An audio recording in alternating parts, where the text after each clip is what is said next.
Hey everyone, and welcome back to Breaking Bread. This is the Birmingham-based food podcast presented by two proud Brummies and food-obsessed mates, Liam and Carl. I'm Liam. Alright, I'm Carl. How you been doing, mate? Yeah, I'm good, How are you? Good. Getting used to eating out again, you? Yeah, it's great, isn't it? Absolutely brilliant to be back out and about eating. Even today was the first time I was in Birmingham City Centre. I just called it town because if you're from Brum, you know, town's town. Town's town, yeah. Yeah, it's the first time I was in town since March. A little bit strange on the train, like, I ain't gonna lie, with the face masks and that, but don't be a dick, just do it. It's not like we've got to do a whole shift in the hospital or something wearing a mask, you know what I mean? Well, yeah, mask up people, it's not a problem. In fairness, most people were, I'd say 99%. But yeah, it was cool to go in. We're recording this the Monday before we release this, so nice sunny day. It was nice getting into town. I went to Morridge. Yeah, you like Morridge, don't you? Yeah, I mean, we all know her story's brilliant. She's been on the podcast before, and we went through her whole story. She might have to come back on again, actually, which we should do with her brother James, who's running the new restaurant with us. So they're still in Great Western Arcade, but the trike's gone. But they've got this. I mean, you'd love it. You're into all like the 60s star stuff anyway. Yeah. But there's like like our new living room. Pretty much just all old art and shit like that. Yeah, I mean, yeah, it's very fitting. Like, I think you and Siobhan would love it. I think it's class, but so obviously the porridge is still brilliant. What really impressed me was the coffee, actually. Best coffee I've had in Brum. Do you know where the beans are from? No, I should have asked, actually. I'm going to message her. No, you could have made it at home. Yeah, I should have. Stored the beans. I've got some good beans at the minute from Crank Coffee. They're not local, but they're good.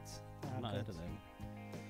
But yeah, their coffee is superb. They do like an orange blossom kind of one that's it's so light. It looks like tea. It's light colour than tea. You just have that as a filter coffee. Oh, it's delicious. And I have another one then. It's a little bit more darker, a bit treacle.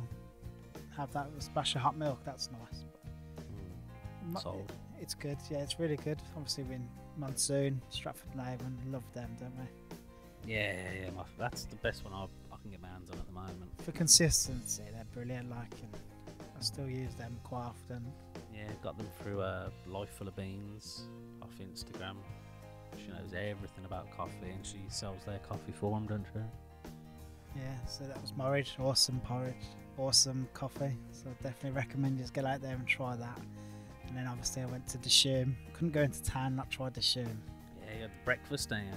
I just had the wrestler naan again. Oh, yeah. What's on that? Bacon, sausage, egg, all in a nice freshly made naan bread. Even seen the bloke there making the naan breads, which was nice. The chef there making them himself.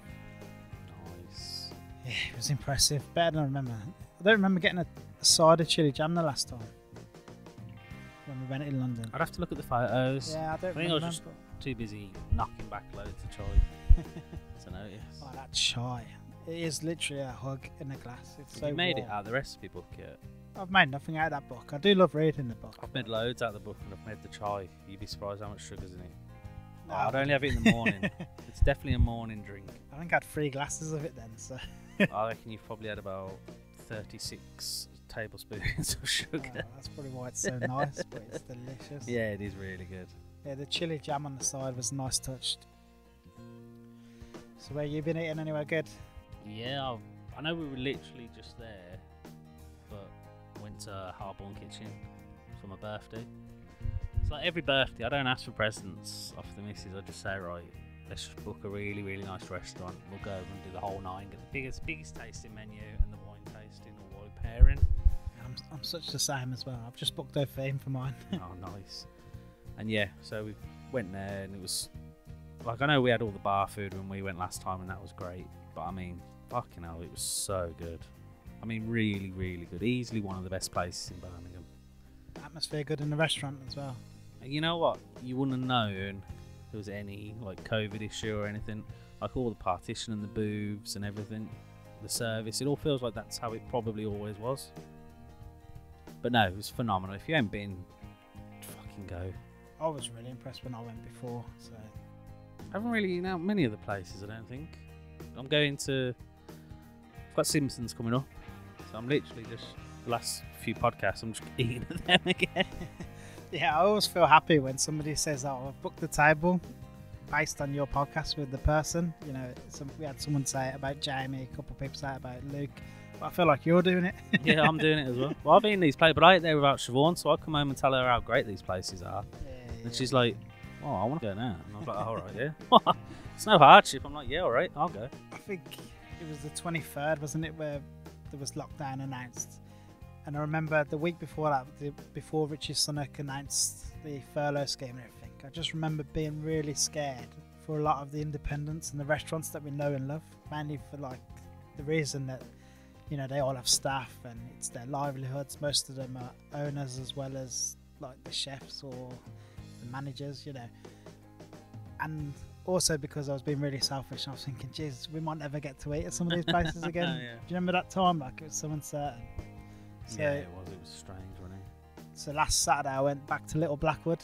Everyone knows how much, like, both of us love Little Blackwood. I know, yeah. We've nearly done a podcast without mentioning them. Nearly. I don't think there is one.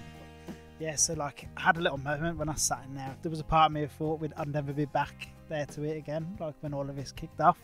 So it was really nice chatting to Ben and Sophia and having a really nice time. And the food was really, really, really good. I'd forgotten how good it was. Like, it was incredible. Yeah, I went just before lockdown and it was fucking ace, to be honest. I can't remember what I had now. I think I had lemon saw. That was nice. Lemon saw mine. It's the extras though, always with Ben, isn't it? It's the little extra bits he does. Yeah, man. You see the picture of the corn on the cob with the kimchi? Yeah, that was like, oh, that's a great idea. That was epic. That was lucky enough. Like, come as a portion of 4. It was 2 of us. I need to ask him for his kimchi recipe. I'm after a good kimchi recipe at the moment. I can't remember how long he said it's been sitting there. It's been a long time. It's been fermenting, that kimchi, but it was stunning.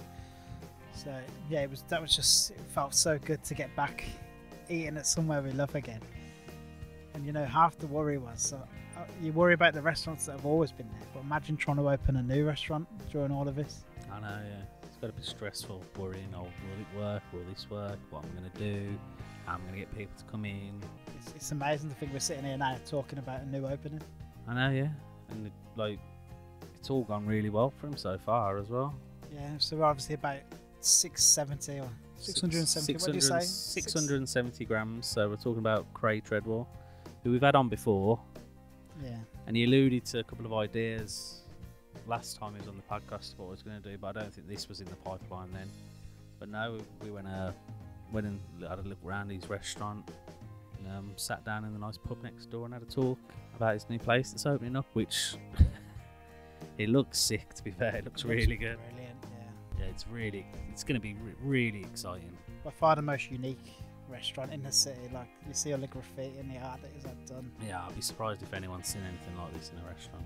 It's only like, what they say, it covers, it goes over it in the podcast. You'll hear all about it in the podcast. It looks stunning. Like, I can't wait. We're going in September. We're going in about 2 or 3 weeks from now. So. Yeah, we're booked in to go. But yeah, it was nice to sit down. He was completely unfazed by the whole thing. Just wanted to get his restaurant open and get cooking for people again. If anything, he was more relaxed than I'd seen him in the past. Yeah, more chilled, more confident. Just like, definitely feels like this place he knows 100% what's the crack is, and he's certain it's going to be excess. And to be honest, I'm certain like the man can cook, and it looks exciting. We'd never met him before. We'd done the first podcast with him. I can't remember when it was now, back maybe August last year. But since then, I'd say we've become quite close, become mates with Kray. And this is definitely the happiest I've seen him. Definitely the most relaxed as well. It's a good one, really good episode. Oh, and we don't say the name of the restaurant. Yeah, I don't think we say the whole thing. We don't say the name of the restaurant. I think we even talk about the name of the restaurant, but don't actually say it. Yeah. So yeah, it's 670 grams, just in the custard factory next to Roberto's. Used to be what did it used to be called? Clink, yeah, next door to that. So you can't miss it. Just Roberto's worth a shout out as well. Yeah, that was really nice. Nice dude, yeah. Yeah, really good fella. Good music. Yeah, no, it was good. The whole episode was great. As we said, we did record it. Our studio is not open yet after all this COVID stuff, so we have to kind of record wherever we can. And obviously, 670 at the time was still a building site, so we recorded outside in the custard factory, outside this bar. So there is a bit of background noise and.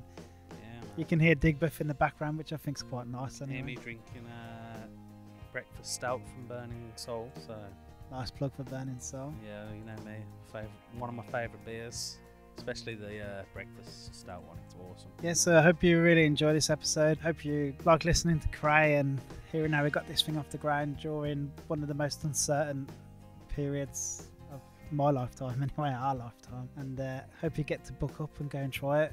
I think it's booked for the next few months, but it's worth having a look on his website to see when you squeeze in, because his food is unbelievable. Yeah, So when the pictures start coming out on TripAdvisor and the reviews start coming out and it kicks off, it's that small of restaurant with that little covers. You're not going to get a table, so get a table while you can get one.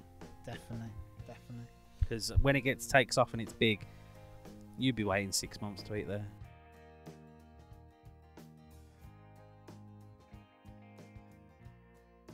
You're the first person we've had on twice. So you've got to really?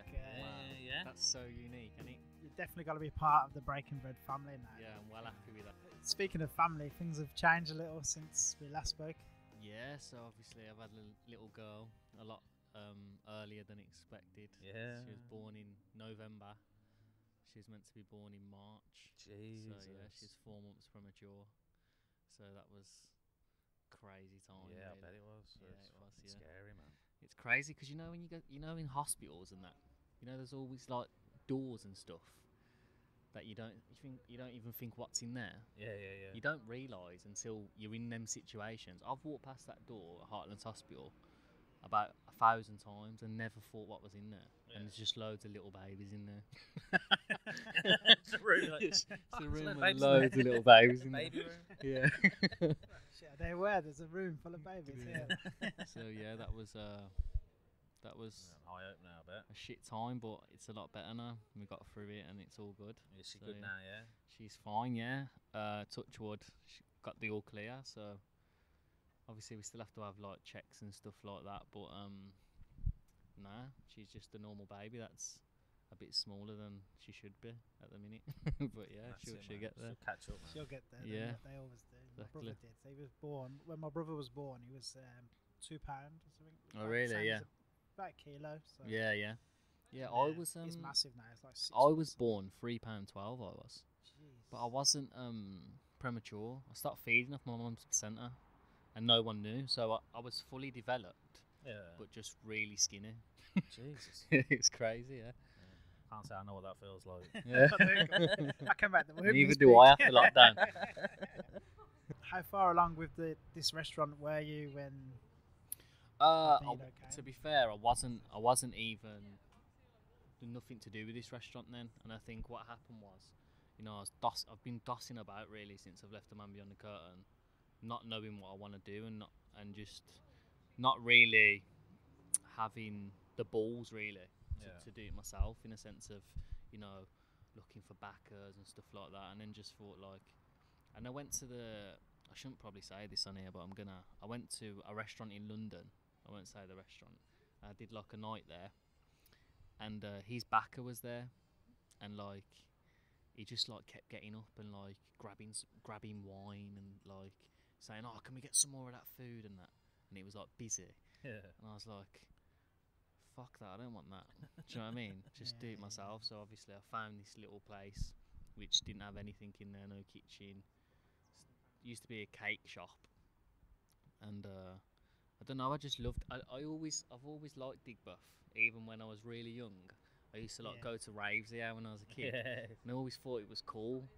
And it reminds me a little bit of Hackney. You know when you go to Hackney in London. I know exactly what you mean. Yeah. And obviously, I thought there's nothing around here like that. Like you've got Digbeth Dining Club and Breaking Brick and stuff like that, but they're more snacky, dirty sort of, indulgent food. There's no restaurant around here that's fine dining in this area, and I thought it would be a good niche to tie everything together, where it's got everything now. When you think of Digbeth, it's got everything you want, like wine shops. Shout out to Robert's Bar where we're sat now. Yeah, Nice beer place. And then just hopefully, fingers crossed, on the missing bit of the key.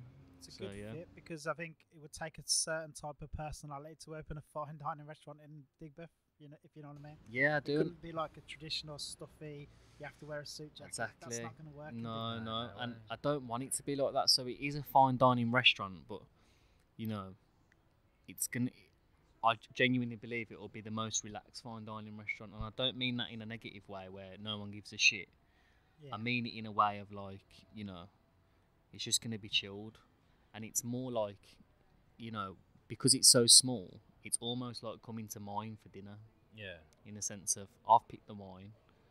Like the wine list is handwritten, so we can change the wine whenever we want, Yeah. or if the wine supplier hasn't got it, we can swap it.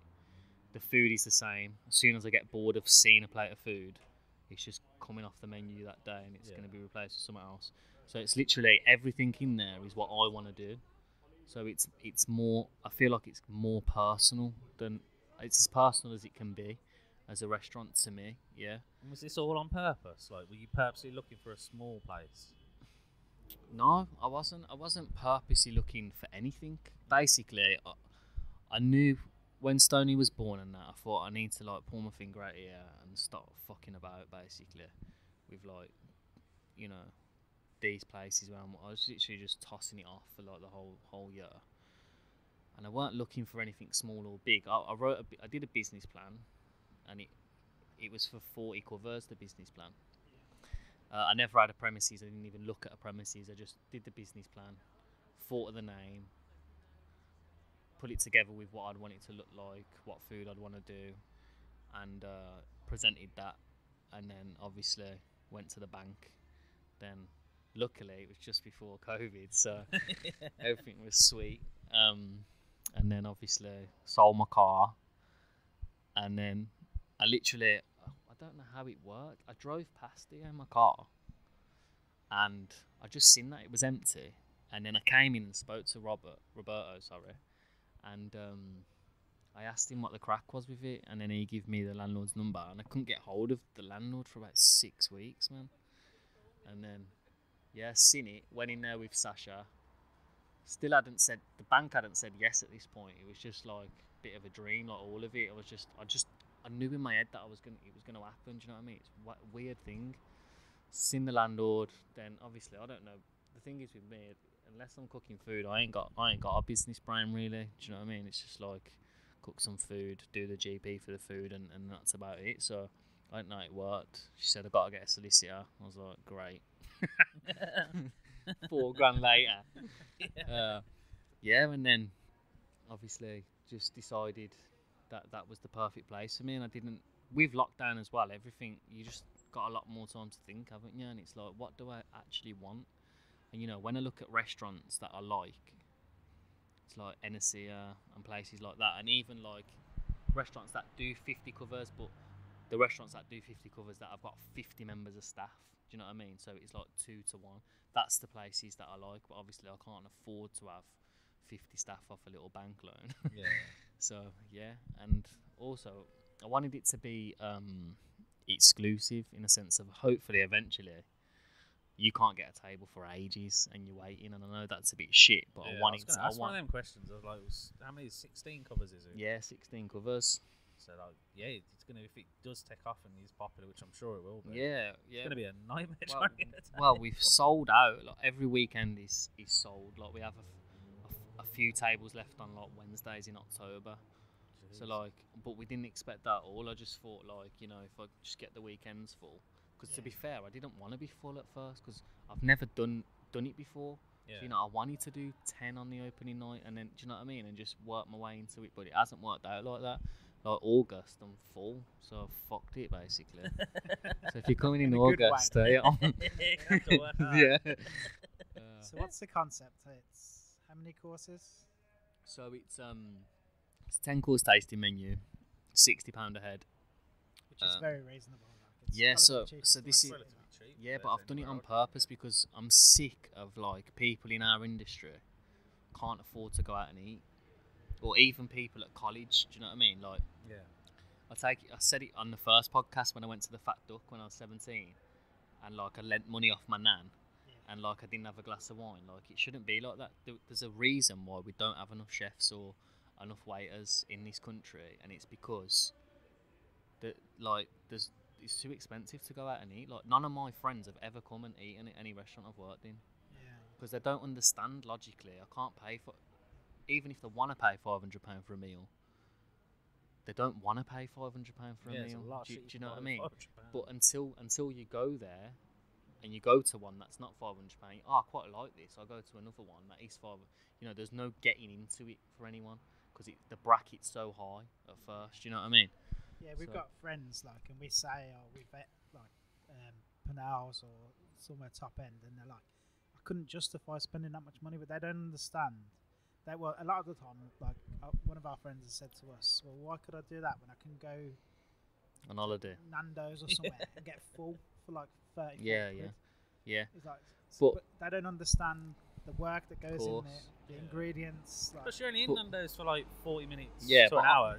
But I'm not saying that them places are too expensive because their rent's different to mine, their staff bill's different to mine, they're established restaurants as well. Do you know what I mean? I'm just saying that I can do that at this moment in time, and that's what I want to do. I don't want to. I'm not saying anyone's ripping anyone off, but I'm not established at all.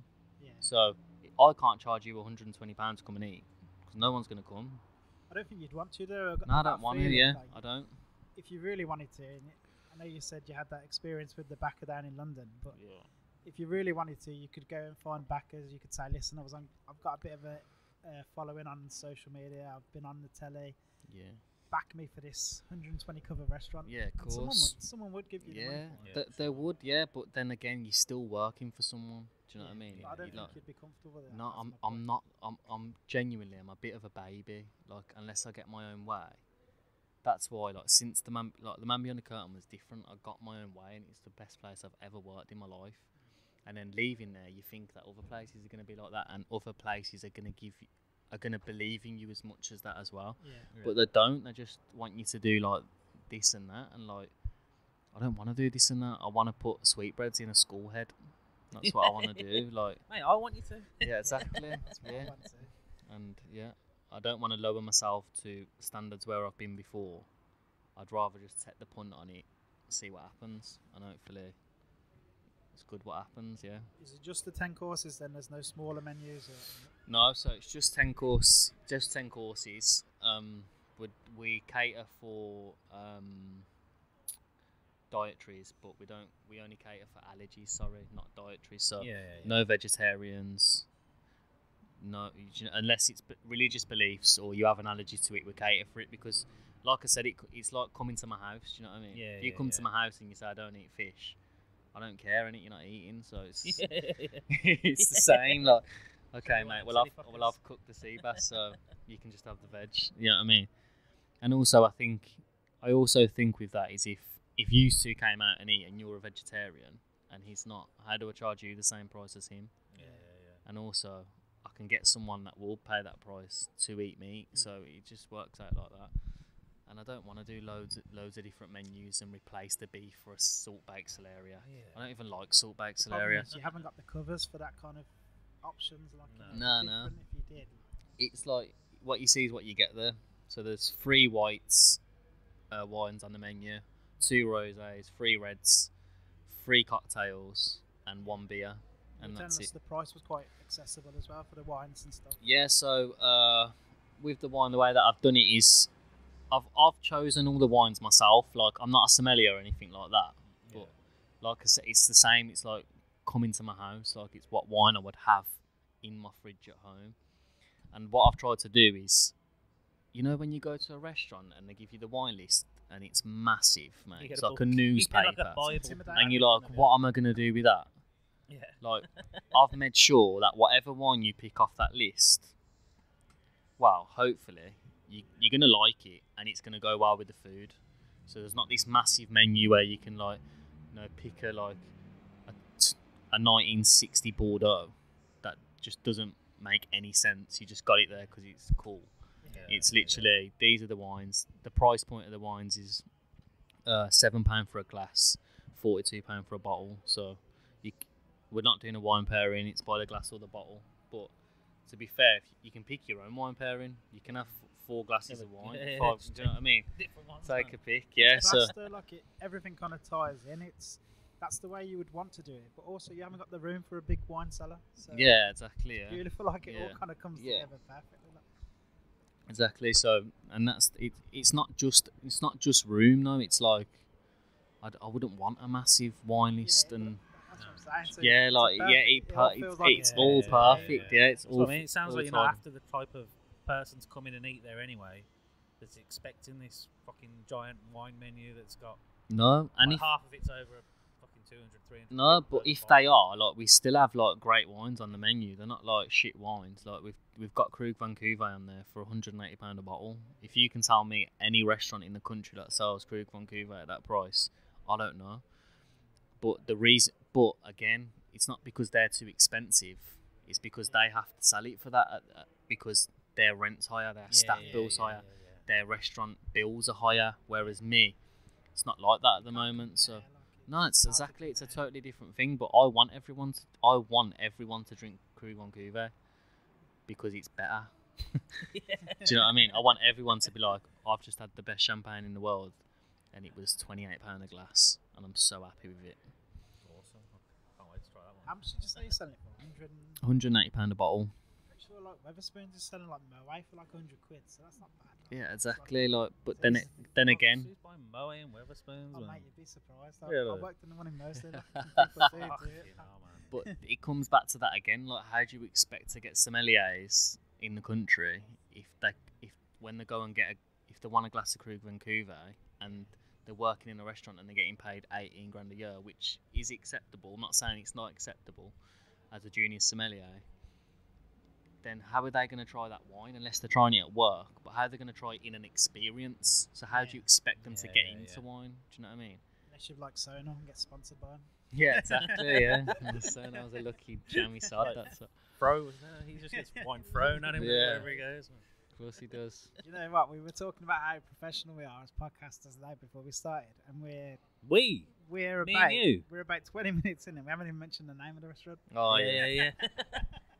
So Okay. the name of the restaurant is. So yeah, the name of the restaurant is obviously trying to come up with names. It's really difficult. Like I never wanted like my own name or anything like that. Christ. Yeah, I always planned to call my restaurant Nazeem's. You know, when I was younger, Gonna call it what? Sorry? Nazeem's, because I'm in love with Prince Nazeem Hamid. Like he's my hero. Yeah. And I always thought I would have like a fine dining like Indian takeaway, but you know I'm not actor, so I'll leave that to him. so yeah, basically I was just thinking with my girlfriend of like names and stuff, and I could have called it like Stonies or something like that, but then you know the weight just popped out. So yeah, it's literally the weight of my daughter when she was born is the name. So yeah, it also sounds like a lot of drugs. Yeah. Yeah. So I told somebody at work about it, opened up, and they were like, "Is that the weight of the drugs? Yeah. Is that the weight of the drugs in Digbeth or what?" When I seen the name, I was like, yeah, this Yeah. is nice, man. This could be a good plan. We definitely go in there. Bring your credit card. Nah, straight away I noticed it, and I was like, "I know what that is." That's Yeah, brilliant. yeah. That's brilliant. Makes it so personal for a restaurant that's going to be so personal anyway. Yeah, exactly. Yeah. It's a good name as well. Yeah, easy. Makes sense. Yeah, easy. Yeah, I like it. And the interior is just completely different to anything else. Like, obviously, we just had a quick nose in. It's still built inside. Yeah, yeah. But the toilet's done. and it's Yeah, the by toilet's far the done. most unique toilet I've Yeah, ever seen. so Yeah, it looks banging. basically, let's start with the music first. So you know when you go to restaurants and they've got some shit playlist on, Yeah. and Adele comes on, and you're like, what the fuck am I doing here? Yeah, it's none of that here. Evaluating your life. Like. Yeah, it's none of that here. It's gonna be like hip hop based music, and then obviously just music that means something to me rather than just so you know I've got my own playlist rather than picking a playlist off Spotify. I think everything about this restaurant is thought about, from the music to the bathroom to the napkins to the tables. Everything in there is how I want it to be, which is Don't you really DJ? unique. Sorry? Do you DJ? Do you? Nah, I don't I thought you DJ, mate. DJ'd. No, I look like a So DJ, you don't can I? hit up and DJ on in there, like. Nah. That's it. So you put your own. Did it take you long to put your playlist together? It's Nah, on mate. Spotify, I found Yeah, it. it's on Spotify. Yeah, Yeah. but now it's just literally what I listen to. Do Yeah. you know what I mean? And I didn't want it to be, you know, boring. You've got to listen to it all day. Exactly, and like you know, not everyone's gonna like it. No. But you know, not. I'm not saying it's for everyone. It's an experience, you know what I mean. And if you like it, you like it. If you don't, you don't. But you know, it's part of what we're trying to do. We're trying to like basically get young people involved in food, and you know that starts with music. If I've got fucking Adele on, shit, innit? Like Adele's good, by the way. Sorry, but yeah, you know, It's yeah. not So eating food, is it? no, man, it's for like you know, if you're 24. That's the sort of music that you want to listen to, I think, and like you know, eventually, I want it to be full of. I'm not saying if you can't come if you're 60, because you definitely can, and you're more than welcome. But you know, it's for a younger generation to get into food, really. Yeah, like another doorway for people to sort of enjoy stuff like this. Yeah. Sort of different fine dining. Yeah, so I'd say it's fine dining because you know, it is a tasting menu, and the food obviously has to be the star of the show, and it will be. But you know, it's gonna be. I believe it'll be different to any fine dining in this city, and I'm not saying that's in a better way, just in a different way. So you know, I think it's gonna be more fun. Do you know what I mean? That's what you want, innit? Yeah, I want it to be fun. I don't want like. You know, any stuffiness and people standing there with their hands behind the back and talking about the wine for 20 minutes. I want them to drop the bottle of wine, say it's really nice, you know, drink it. Do you know what I mean? Just relax like that, yeah. Perfect. Mm. I'm looking forward to trying it. I am. Yeah. We're booked straight away, man. Can't wait. I know you said you didn't have any kind of like, not attachment, but I don't know what the right word is. You said that if the dishes you're getting fed up of it, you'll drop it. But have you got any kind of dishes that you like at the minute? You're looking forward to everyone trying like? Oh yeah, I'm looking forward to them trying my pre-dessert. You know, so it's ginger sponge with jasmine rice custard, plums cooked. I shouldn't tell you because you're coming to eat. I spoil it. Plums cooked in soy sauce. Yeah. It's really nice actually. Yeah, I'm really happy Plums with it. cooked in soy sauce. Yeah, so you know because obviously the desserts obviously desserts are sweet. So I cook them in soy. Obviously, it just brings a saltiness to it. Yeah. I just did it at home and it was all right. Yeah, so I liked it. Yeah, so yeah, I think I think you know, obviously everything's going to evolve and stuff like that. But I think it's definitely this place since I've come home. It's definitely like my food. Do you know what I mean? So, you know, there's no vegetables really. God, I'm sold. Do you know what I mean? Like, nah, but you know when you go to places and you know you got white asparagus with hollandaise and you're like, oh my god, why do you want it? You don't want to eat that. Do you know what I mean? I don't like. If I'm paying 60 quid, yeah, I want it to be moreish food, and I want to be like, I want that again, rather than Nordic shit. That's a bit rude, isn't it? But you know what I mean, don't you? Like a radish. It's not your style. No, it's like a a radish cooked 5 ways. Like, no thanks. Yeah, just give me a bowl of sweetbreads that taste like chicken nuggets. Miles chicken nuggets. Yeah, exactly. Miles better. We kind of got off track. I'd asked you about the interior, and then we started. Oh, sorry. Music, so. Yeah. So so the interior is quite. Obviously, I've tried to tie it in with like what's going around Digbeth, but not make it too much Digbeth. Yeah. Because obviously, I want it to be a step up from what's going on around here. That's no disrespect. I just mean like it is a fine dining restaurant still. So yeah, interior, we've got black leather tables, so it's been coated in leather, gooby chairs, there's 4 bar stools upstairs where you can sit on the kitchen table, and then it's going to be quite dark in there, so black ceilings, grey walls, massive picture of A$AP Rocky on the wall with gold leopard print painted all over him. Graffiti going up all the walls. So yeah, local artists to get involved. So basically, when I was at La Mariposa, someone came to eat called Ollie, and he's a tattooist. Yeah. And he was just asking me like, I just got speaking to him and that, and he'd done my tattoo on my arm, and he said he'll do the art for me. So, but it's the same with like, so with the pictures that are online, that they're just guidelines of what it's going to look like. It's not actually, apart from the A$AP, it's going to look like that. Yeah. But it's the same. Like I've given him freedom to say, mate, do what you want, because it's the same. You know, when someone tells me, oh, can you cook this halibut dish?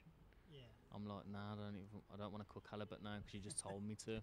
So it's the same. It must be the same with him with art. If I said, oh, can you just put me a little picture there? He'd be like, no. But that's refreshing for him. Did Yeah, you say so- you were the same with 2Gs doing the. Yeah. You just said to them.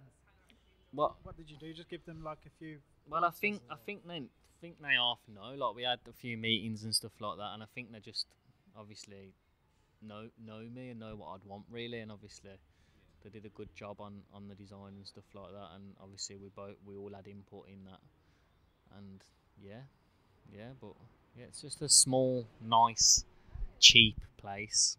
I think. So like, obviously it's unavoidable at the moment, the whole COVID aspect. Yeah, Are you yeah. all set up for like diners going to come in? They're going to what sort of precautions have been taken? Yeah, so basically, it's obviously no one knows the precautions really. You just have to go That's with it, what innit? what you It's think so is bad. necessary. Do you know Yeah, what I yeah, mean? yeah. So yeah, there'll be a hand sanitizer outside.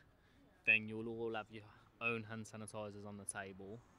Sanitizer in and outside the bathroom, and obviously the tables are 2 meters apart. But other than that, I don't really know what I can do. You either want to come and eat out or you don't. No, we haven't. Well, you haven't got a menu. So Yeah. you've just got one.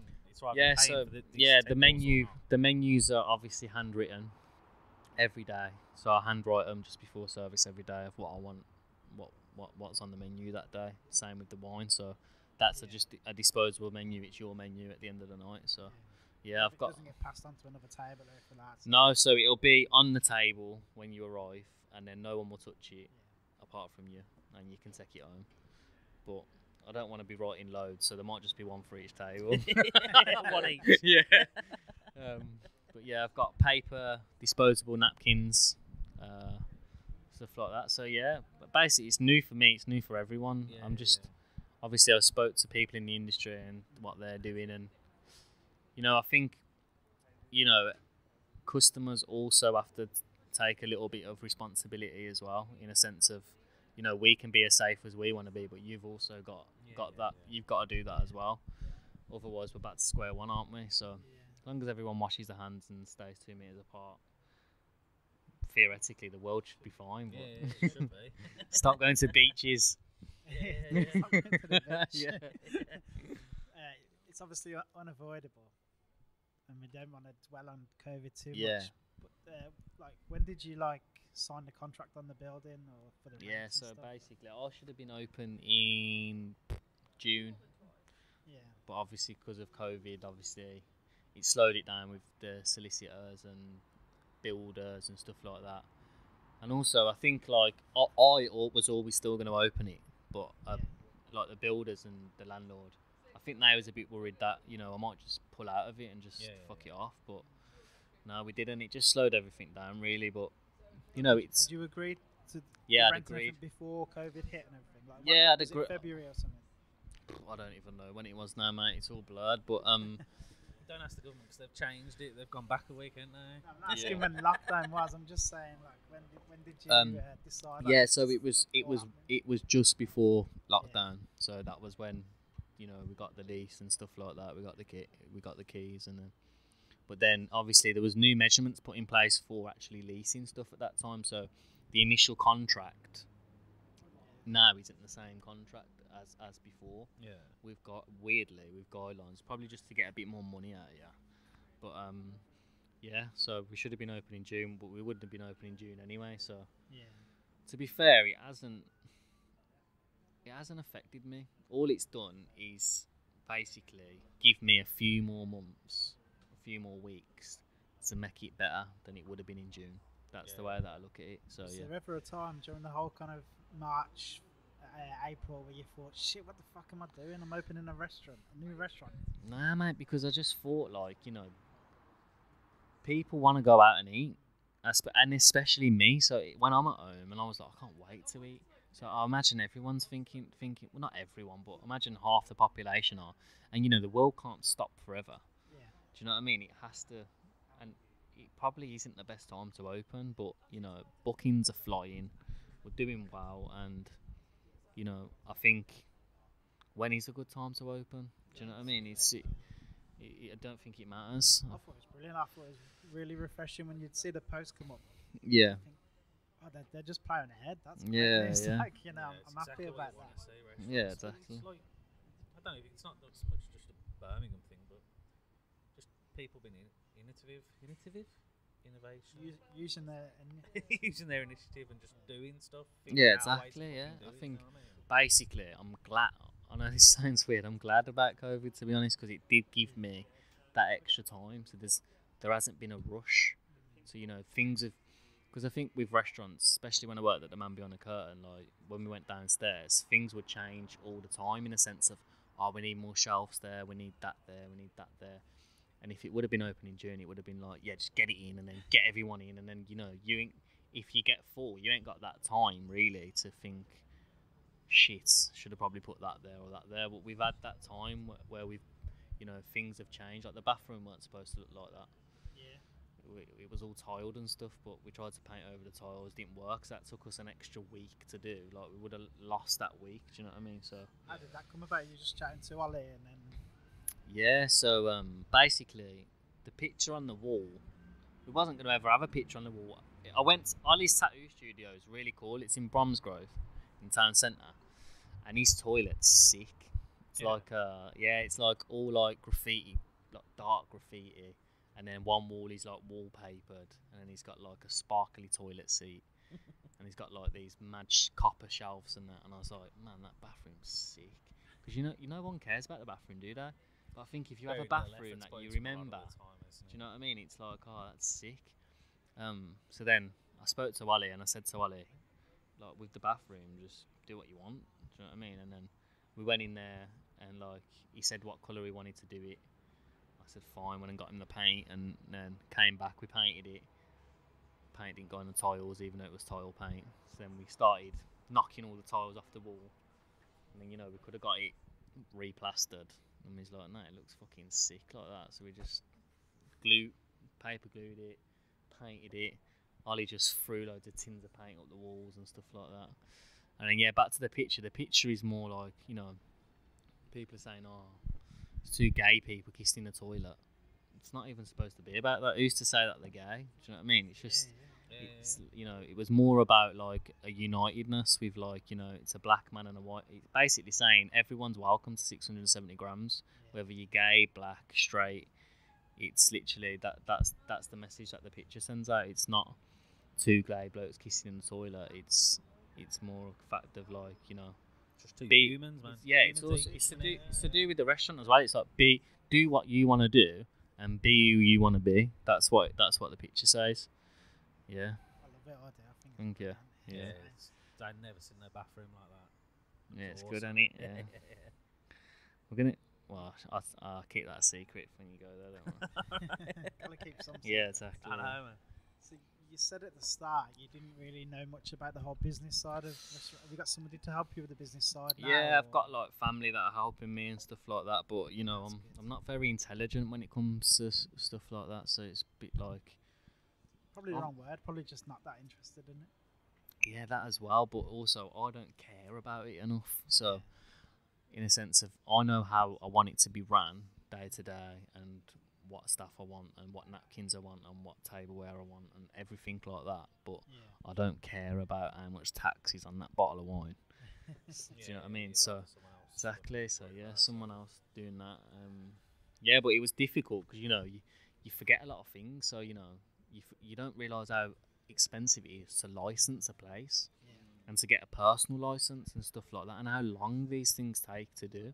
You just think you're opening a restaurant, go in there, put a kitchen in there, put some tables in there, and bang, you're open. It's not like that at all. It's a long process. Especially in the pandemic. When Yeah, exactly. Yeah. Especially when like the licensing staff are probably all on furlough. Exactly. Yeah, they don't care, mate. Oh, it's a nightmare.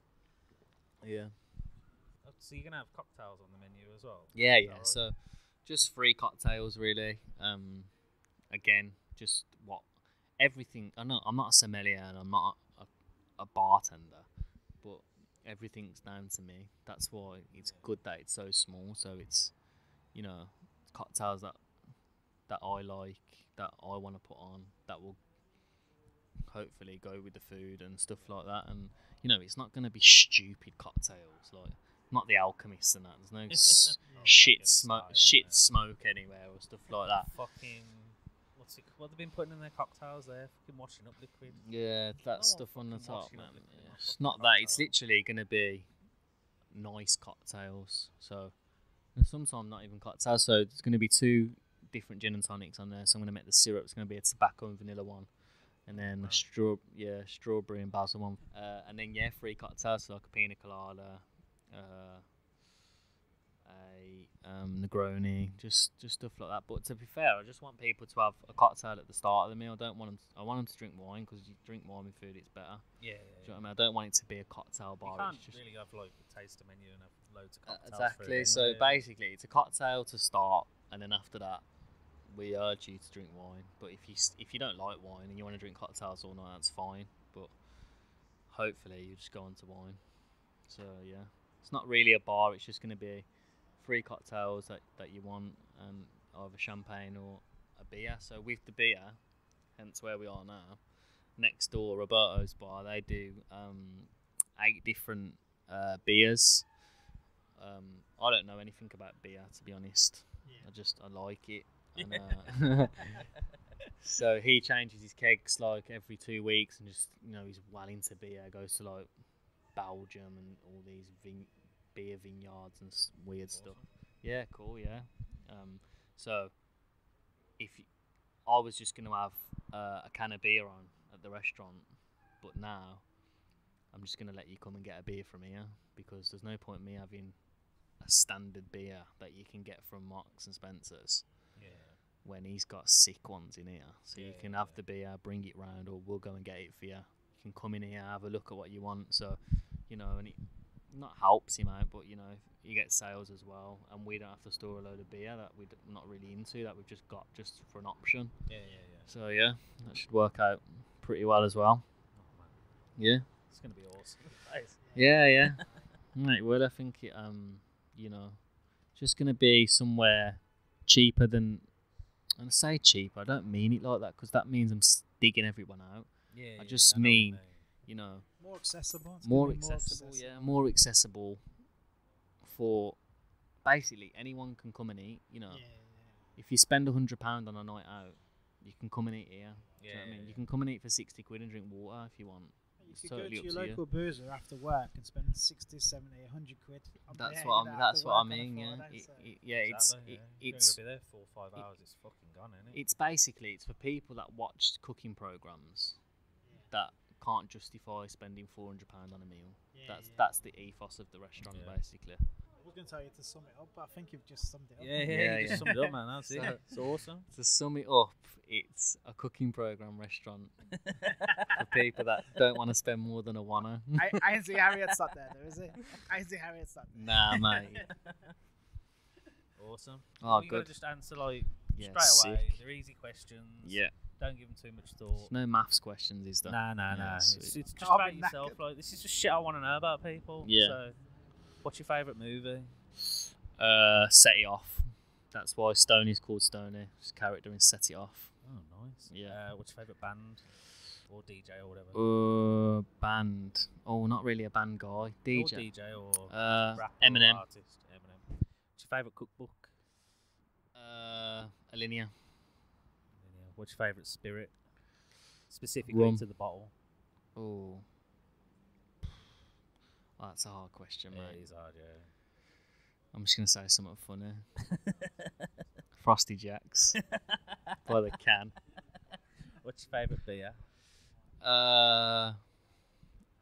The Earl Grey tea at Roberto's bar in Digbeth. Yeah, I can imagine.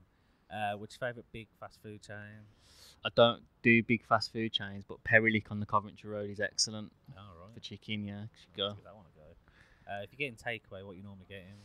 Perilick. What's sort of your favourite dish that you cook at home? Actually, not me, but Sasha cooks smoked haddock with chorizo, red onions, chicken powder, and water, and potatoes, and it's really, really good. Oh, sounds good. Yeah, Really it's good. my favourite meal, actually. Nice. And where's your sort of favourite, other than Birmingham, where's your sort of best food destination that you've been to anywhere in the world? In Copenhagen.